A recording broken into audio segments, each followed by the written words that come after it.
Hey all, Ron here from Military Images Magazine with a new episode of Life on the Civil War Research Trail. My recent video titled Iron Valentines for the Rebels is an account of Union Commodore Andrew Foote, he's pictured here, his gunboat fleet's success at compelling the surrender of Fort Henry on February 6, 1862, and its failure just a week later at Fort Donelson. That video prompted a comment from a subscriber named Barbara Michaels 5503.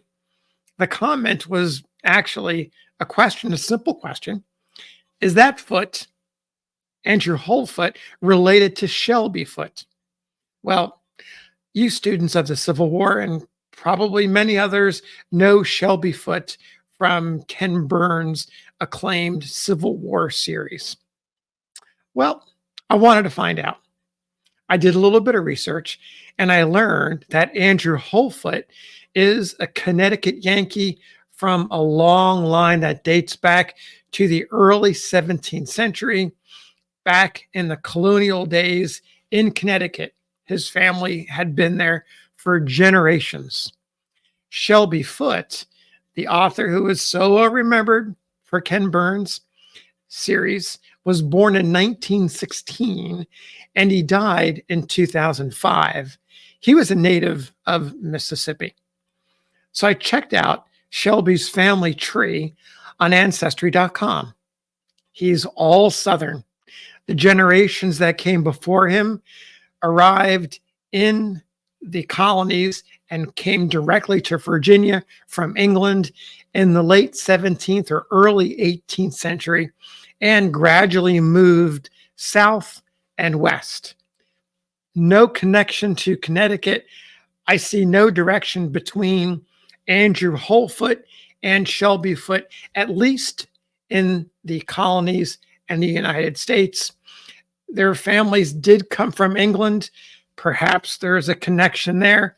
I wasn't able to find a direct connection. So at best, we could say they were distant cousins going back hundreds of years, even before the families came to the colonies. Now, while searching Shelby's family tree, I happened to find his direct Civil War ancestor. And he's pictured here. It's actually Shelby's great-grandfather, Hezekiah William Foote. I want to tell you a little bit about Hezekiah. He was born in 1813 in Chester, South Carolina, and died in Macon, Mississippi in 1899. That's almost 20 years before Shelby was born. So Shelby never knew his great-grandfather. Hezekiah came to Mississippi from South Carolina in his teens. So he's the reason why Shelby was born in Mississippi. Hezekiah prospered during his time in Mississippi. He became a prominent and wealthy lawyer, a cattleman, a county clerk, a district judge, a newspaper owner, and he lost a bid for the Mississippi House of Representatives in 1856. He also became a slaveholder along the way. By 1850, there were 15 enslaved people listed under his name in the federal slave schedule. By 1860, just 10 years later, the number had exploded to 108.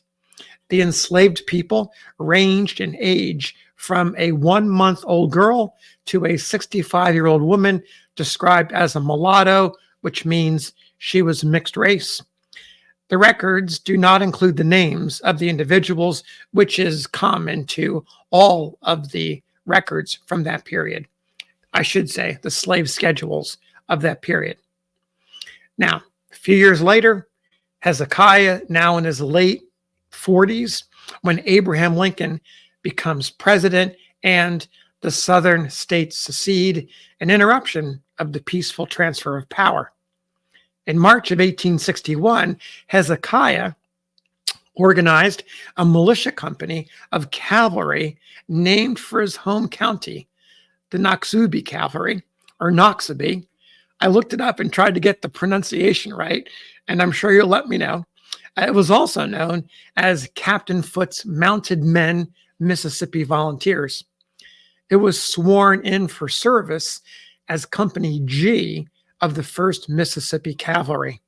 Now, Hezekiah participated in the November 1861 Battle of Belmont in Missouri and at Shiloh in April of 1862. He ended his service upon the expiration of his one-year term of enlistment. Now, if you dig into his military service files at the National Archives and available through fold3.com, a division of ancestry.com, you'll find all of the details that I just described. As I was scrolling through those files, I was quite thrilled to find a piece of, or a 2-page document, his application for a pardon to President Andrew Johnson. I've seen these documents before, and they are extremely helpful and little discussed, at least in the research crowd. They usually include interesting details of the individual's connection to the Confederate government and military, and are typically written to minimize the person's connections to organized Confederate government or military, while also taking responsibility for some of their actions in connection to hostilities. I can tell you I was not disappointed after reading Hezekiah's application, and I want to share it with you now in full. So here we go. It begins. The state of Mississippi, Macon, Noxubee County, to His Excellency Andrew Johnson, President of the U.S. H.W. Foote of said county makes application for special pardon and respectfully states that at or soon after the commencement of the late rebellion, the citizens of said county anticipated outbreaks from the Negro population and raised a company of home guards for local defense, and without solicitation or expectation, the undersigned was elected captain thereof.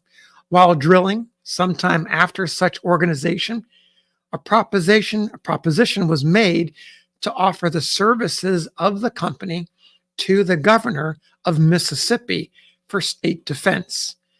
The governor accepted the tender and requested the company to go into Tennessee, to which they consented. Your petitioner did not desire to go, but such was his situation that public opinion and his own self-respect urged him to do so. The company was raised for 12 months' service, and at the expiration of that time, retired from the service, and he has not been in the service since that time, to wit, the 20th June, 1862. Your petitioner has, ever since manhood, viz., about 25 years, has been a consistent and devoted Union man, supported the compromise measures of 1850 and 1851, voted against and made speeches against the doctrine and supporting of secession, even after the election of Mr. Lincoln to the presidency, and only acted with the dominant party through compulsion. H.W. Hezekiah continues, your petitioner, at the earnest solicitation of some of his friends, accepted the office of assistant collector of the tithe tax in said county for a few months, but took no oath of office, gave no bond, and received no commission, but acted under the mere appointment of Captain Quitman, who was appointed by the so-called government. I'm going to pause here to tell you that this was Hezekiah's way of describing that he held some sort of an office, a political office, a civil office in his county, but it doesn't seem like it was official. Maybe he's trying to describe himself as a quasi office holder. Anyway, Hezekiah continues, your petitioner has taken the oath of loyalty and the amnesty oath as presented by Your Excellency's proclamation of 29th May, 1865. That's the General Amnesty Proclamation, and has done the same in good faith, feels that the old flag is again his flag, and expects to support and stand by it through good and evil, if evil shall ever befall it. Therefore, respectfully asks the clemency of the government where customs and laws he has violated, and in duty bound will ever pray. Very respectfully, your obedient servant, H.W. Foote. So there you have the application for a pardon filed by Hezekiah Foote, the great-grandfather of Shelby Foote, and a good description of his connection to the Confederate military and the Confederate government, at least the Mississippi state government. So thanks for listening. We'll see you on the next episode of Life on the Civil War Research Trail.